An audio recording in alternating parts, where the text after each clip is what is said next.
off the charts today, so you're gonna have a fun presentation. I completely sidetracked. So kind of introduce myself, let's start there. My name's Feldman. I am one of the sales training managers for Nestlé Purina North America. But where I come in is I support our sales and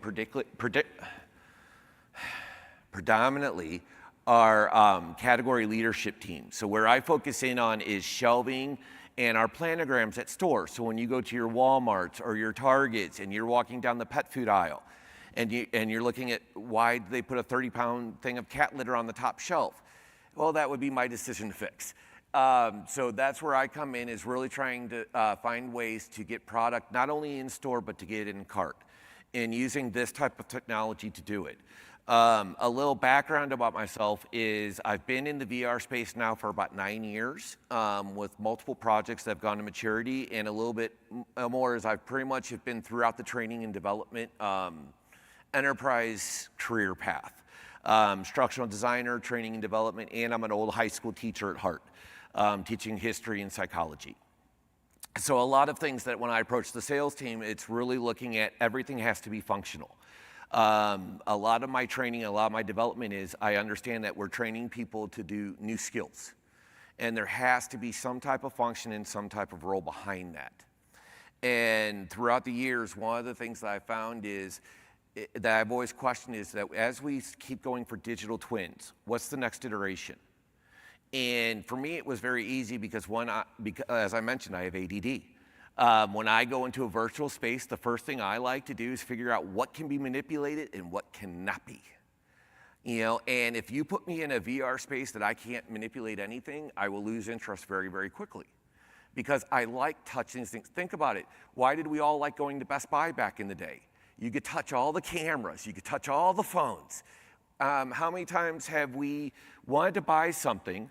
We'll buy it from Amazon, but we'll go to the store, look at it, get our eyes on it, and then yet we still order it online. We have this drive to have everything functional. Things have to have a use. They have to have a purpose. And so as I get into that deep philosophical approach, to kind of explain, as we talk about functional, how Nestlé Purina really looks at this. First and foremost, a couple years ago, we actually formed a team called The Hub. This is a centralized team for all of our data. They provide all of our data. Sorry, I heard something weird up here. They provide all of our data, but they also connect the company together. So one of the big things that we've always had an issue with in the XR space is we either have a really great use case with nobody to deliver it to, or a team that really wants a solution and there's nothing available. What this hub team does is they bring all the aspects of sales together. So that way when we present, let's say, all right, we're looking at this new XR tool. Now we have all of sales looking at it and reviewing it from their point of view. So a great example I can give you is we were presenting some interactive simulations. Sales, it's been kind of hard to get to it. But because of the hub, they connected me with our audit team. And our audit team found it extremely valuable to be able to train their auditors before they ever walk into a factory. So that's what this hub really does. It brings us together. And it's all based around the theory of everything we do must have purpose. It must have a drive for the end result of making Purina the #1 voice of the category. Sorry, I keep saying that because I do know there's a couple of our customers in here. And Purina does have a very unique approach that we are not a direct seller. You will never see Purina selling its own product. We sell everything through our resellers. So not only do we want it to be functional for us, we want it to be functional for our customers as well. So we live on these pillars when we look at things functional. First, we discover. We look at what needs to be solved. And a lot of times where we typically start is what's the one thing that everybody complains about that if we just took 20 minutes out of our day, we could solve it for everybody. You know, Copilot seems to be having that approach for all of us at work. That's what that discover is. Where can we start?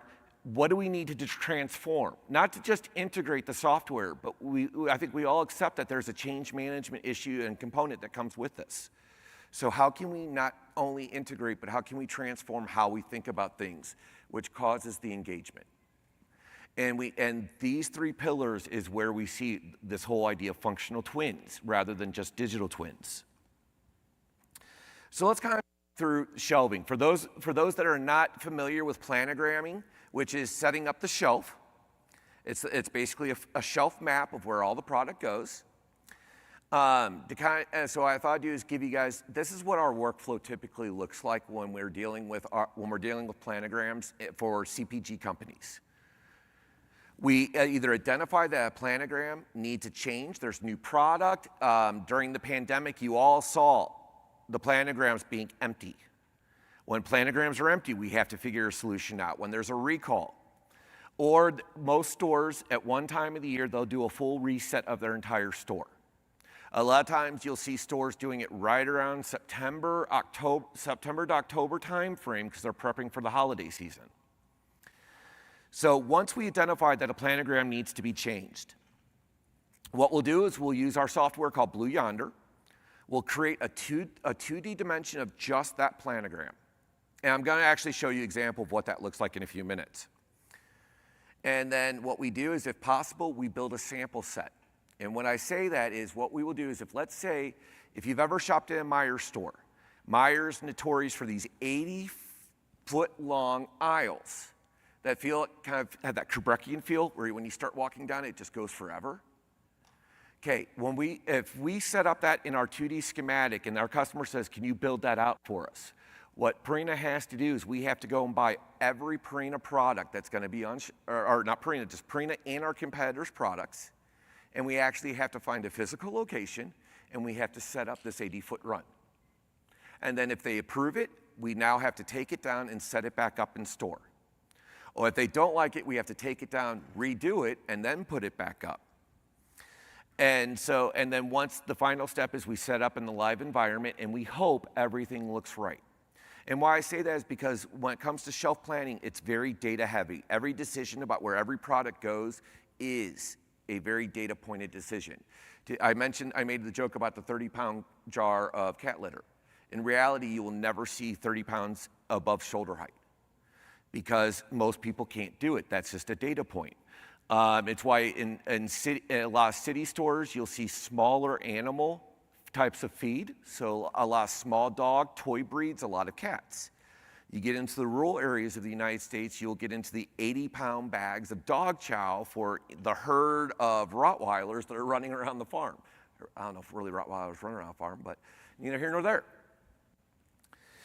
So as we get into this, so this is our workflow.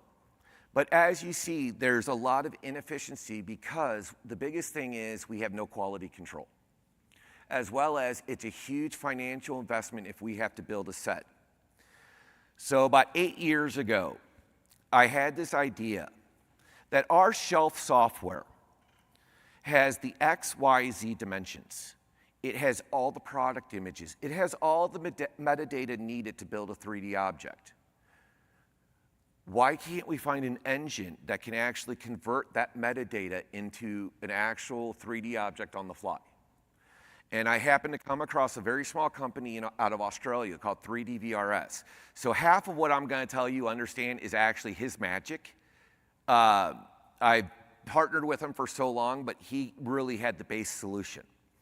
And what he had was this engine that sits on top of our Blue Yonder software and takes all the metadata and renders it not only one planogram, but can fill out an entire store of nothing but functional planograms, where you can walk to every planogram and move any item at any time. And you can do it in a very timely manner. So to give you an example of kind of how this looks, this is our Blue Yonder software.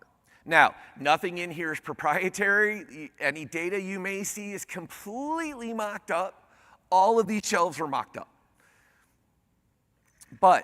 So we do this in our standard software. It looks nice. It gives us kind of an idea of what the planogram looks like. But you know what? Let's put it in a render. So this planogram, in 5 minutes, we were able to create this digital shelf. And this is a completely functional twin. So, and again, I keep saying functional. I'm not trying to dismiss digital twins. Digital twins are fantastic, but where are we going to take them from there? Especially as the AI tools get so good at creating these assets for us, interaction is just the next iteration. And so we can see from the digital space, now we're able to show them this is what may look like in real life. So this entire conversation that we would have with our customer would be 15 minutes, which typically would be a 3-week conversation if we had to set the setup. They typically need to think about it, we need to visualize it. Well, now we're actually giving the visual to where when we get to our end aisle, it should look identical from our beginning. This is our quality control. And this is why the functional twins are so important, because what we want to try to do is really trying to make things efficient.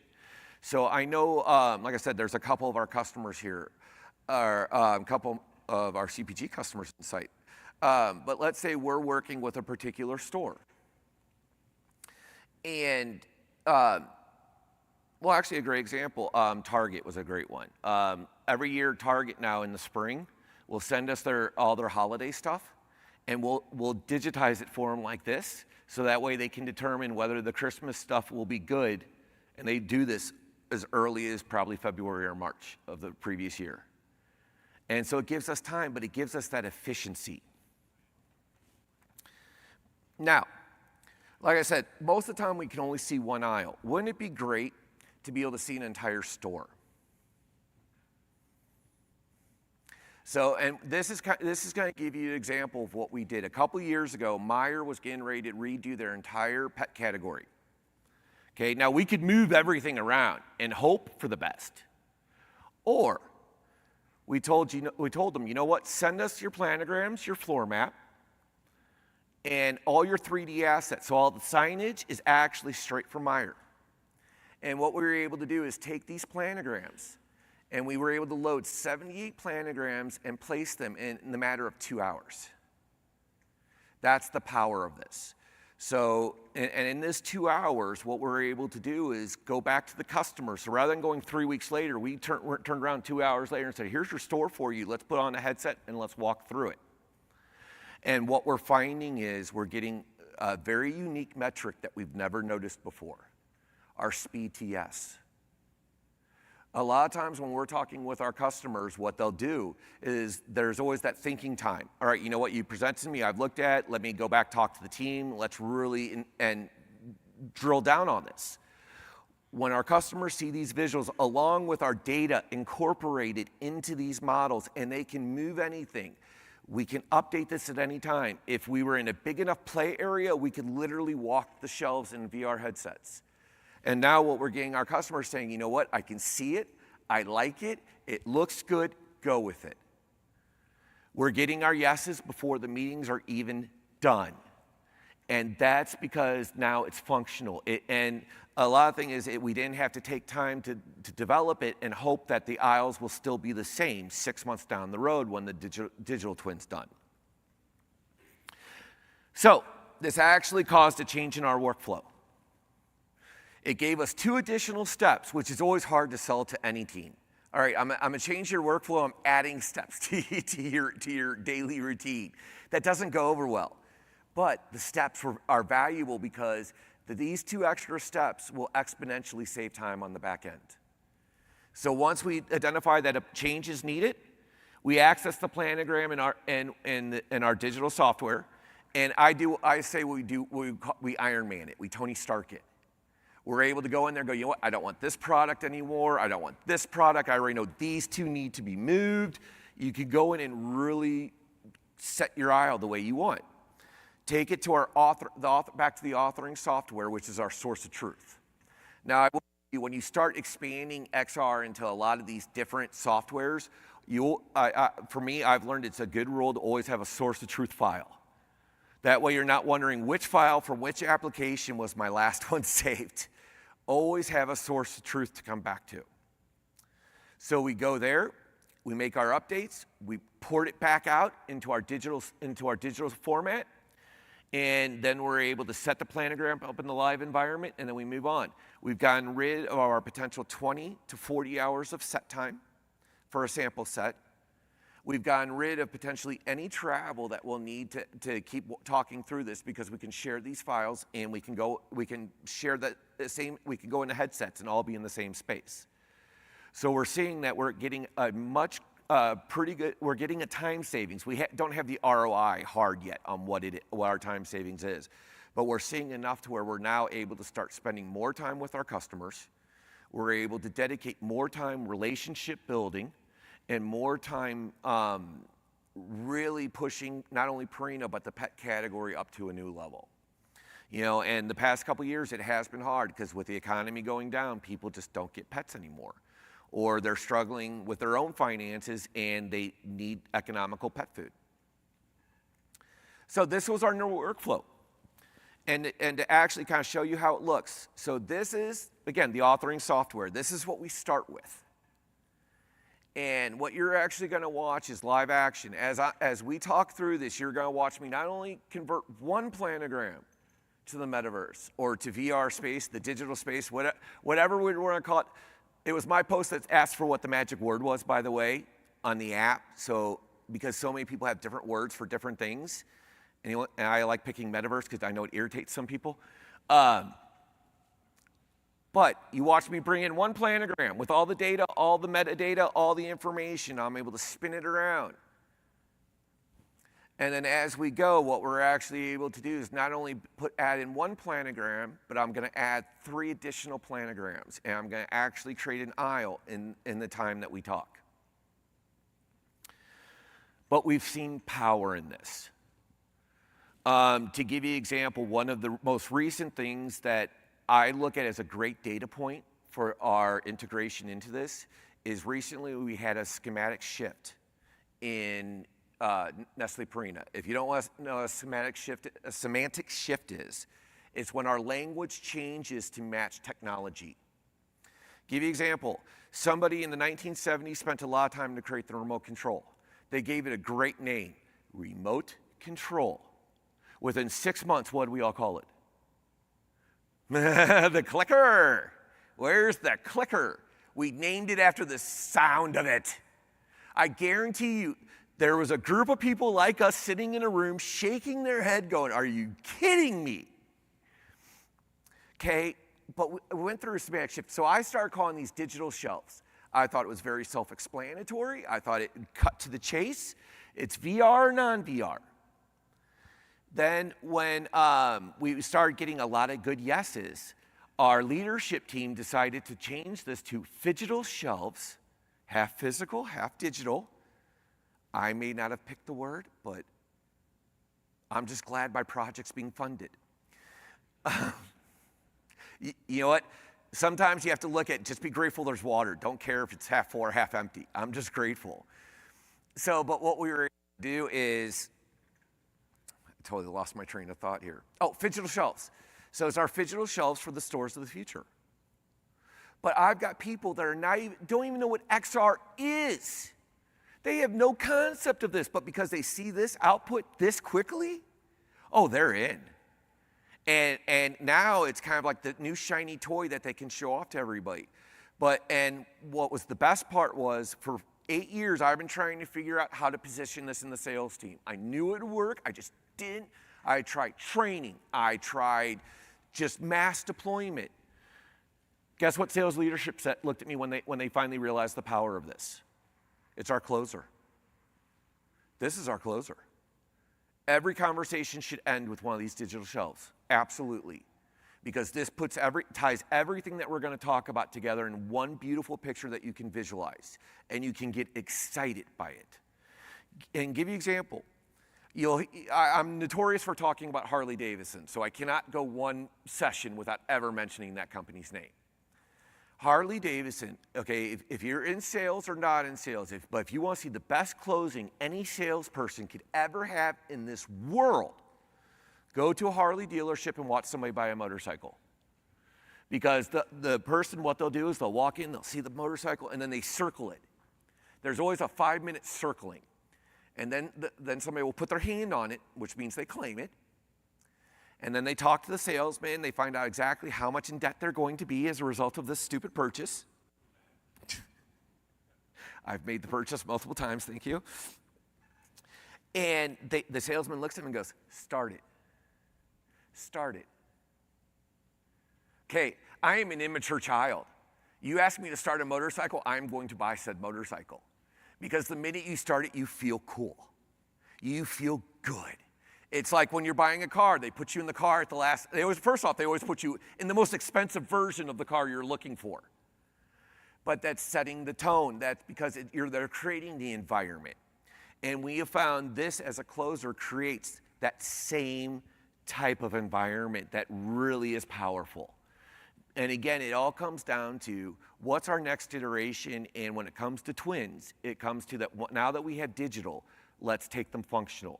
Let's give people action. I've seen, actually, and this morning I'm like, really, do I still need to give this talk? Because a lot of the use cases I've seen over the past 24 hours have had a lot of great functional twin use cases to them. So, but if you are getting started, keep these in mind. That once you have twins, they're great, but people are eventually going to ask, what can I do with these? And you need to find something that's efficient and timely to create. Like, I was very happy about the Unity Light announcement this morning. But you really have to give it to where it's a functional use. People need a reason to go into VR. I think we finally established that people do not want to go into VR all the time. People need to. Once you create that intrinsic need, people will keep using this tool. And if this becomes our closer, it becomes our need. And that's kind of where we're at with this. So it's been about 8 years down the road. I'm actually going to be able to, I usually don't do this, but I'm going to end actually a couple minutes early. So if there are any questions, but before questions, I do need to give a couple shameless plugs, okay? First and foremost, this afternoon at 6:20, I know there's the roundtables and the networking meeting groups in the 2 ballrooms. I will be leading the manufacturing one. We'll be talking a little bit more about this, but really it's going to be more of idea sharing and really talking through. So if you have a use case in manufacturing or in the metaverse that you would really like to get some honest opinions on, I probably should warn you that some of the opinions, I don't know. If you want to talk, please feel free to stop by. I would love for you guys to come by. And then the other shameless plug is this is fresh off the press. I know Brain Exchange is going to send it through the app. But myself and several people in this room have been spending about the past 6 months putting together a white page called an immersive timeline for everyday, oh, I hit the microphone. Immersive timeline for everyday users. And what this is to help you get your projects through by helping your companies or the people that you work with understand VR's not new. VR's been around, the idea of it's been around since the mid-1800s. So in here is a timeline of the progress that we have made, because sometimes it's very hard for us to remember that we've made progress. Sometimes it feels like we're on a treadmill. We're moving really fast, but we're not getting anywhere. And this, for me, became a great reminder of where we've came and how far we've gone, as well as it helps break down the whole idea of the semantic shift of changing our language, of how we went from the holodeck to cyberspace, to the oasis, to the grid, to the matrix. We've created all these words, but where we're getting to a point now is AI, XR, and all this stuff we're finding out are spokes to a much bigger piece of technology. So what's that? How are we going to describe what we do 5 years from now? Will it be the metaverse? Will it be spatial computing? What phrase can we use that if we said everybody would just go, that's XR, AI, that's everything. That's all this immersive tech. And so that's why I actually posed the question of what's the magic word, because it's actually something I'm actually looking at. So if you want a copy or if you want to talk about it, please feel free to talk. Verara will be posting this very shortly, by the way. Outside of that, any questions? I think I got a minute or two for a question or two. If not, that's okay. I guess not. Gene will also be, like he said, leading one of the network round tables. Yeah. And great opportunity to talk with Gene. It's a plethora of information, also super funny, which helps.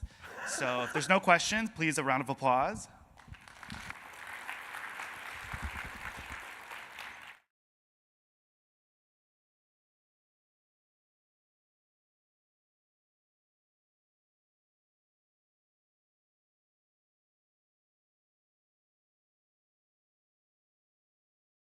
Wants to talk with Gene, he'll be right outside.